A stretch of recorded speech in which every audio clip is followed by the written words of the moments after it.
Hi everybody, ఈరోజు నేను AMC cookware use చేసి పూండు కొలంబు చూపించబోతున్నాను. ఏంట్రా పూండు కొలంబు అనుకుంటున్నారు కదా, వెల్లుల్లిపాయ కూర చేసి చూపిస్తాను. మేము రెగ్యులర్గా చేసుకుంటాం. ఇక్కడ అన్ని కూరలు ఎలాగ వారానికి 2 సారి అలాగ 3 సారి చేస్తారో మేము వెల్లుల్లిపాయ కూర అలా చేసుకుంటాం అనమాట. హెల్త్కి చాలా మంచిది. బాలింతల వాళ్ళకి కూడా ఇది ఇవ్వచ్చు, చాలా మంచిది. రెగ్యులర్గా మనం తీసుకుంటే కూడా మనకు మంచిది అనమాట. 24 రేషియోకి యూజ్ చేస్తున్నాను. ఫస్ట్ నేను స్టవ్ ఆన్ చేసుకుంటున్నాను.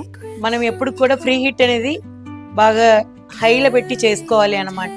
ఇప్పుడు మనకి ఇక్కడ ఫ్రీ హీట్ అయిపోయింది, రెడ్ కలరు బ్లూ కలర్ వచ్చేసింది అనమాట. నేను కింద పెట్టట్లేదు, ఇలాగ ఇది మనకి లిడ్ రెస్ట్, స్పూన్ రెస్ట్ అనమాట, ఇలా పెట్టేసుకోవచ్చు. ఇప్పుడు నేను కొద్దిగా ఆయిల్ వేస్తున్నానండి. ఆవాలు, మినపప్పు, శనగపప్పు వేసాను. కొద్దిగా జీలకర్ర వేసుకున్నాను, పసుపు కూడా వేసుకుంటున్నాను. చూసారు కదా, తరిగిన ఉల్లిపాయలు, కొద్దిగా కరివేపాకు, 2 పచ్చిమిరపకాయ చీల్చి వేసానండి. ఈ ఉల్లిపాయతో పాటే వెల్లుల్లిపాయ కూడా వేసుకోవాలి. వెల్లుల్లిపాయ చాలా హెల్త్కి మంచిది అన్నాను కదా. ఇది హార్ట్ రిలేటెడ్ ప్రాబ్లమ్స్ కూడా సాల్వ్ అవుతుంది. అలాగే మనకు గ్యాస్. మనం ఇలా కొద్దిగా అన్నీ మిక్స్ చేసి కొంచెంసేపు మూత పెట్టేస్తాము. ఇది మనకు హైలోనే ఉన్నాయండి, ఫ్లేమ్ 80 దాకా వచ్చింది. నేను ఇప్పుడు ఒక్కసారి ఇలా తిప్పేసి దీనిపైకి టొమాటో వేసేస్తాను, మగ్గిపోతాయి అన్నమాట. టొమాటో వేసి మనం ఏం తిప్ప అవసరం లేదండి.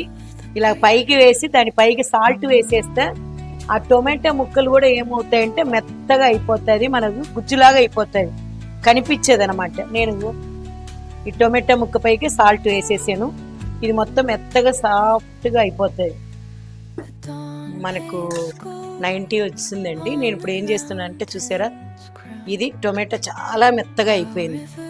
ఇలాగ మెదిపేసి మిక్స్ చేసేసేయడమే. కూర అంటే చాలా బాగుంటాయండి. దీనిలో నీళ్ళు పోయే అవసరం లేదు.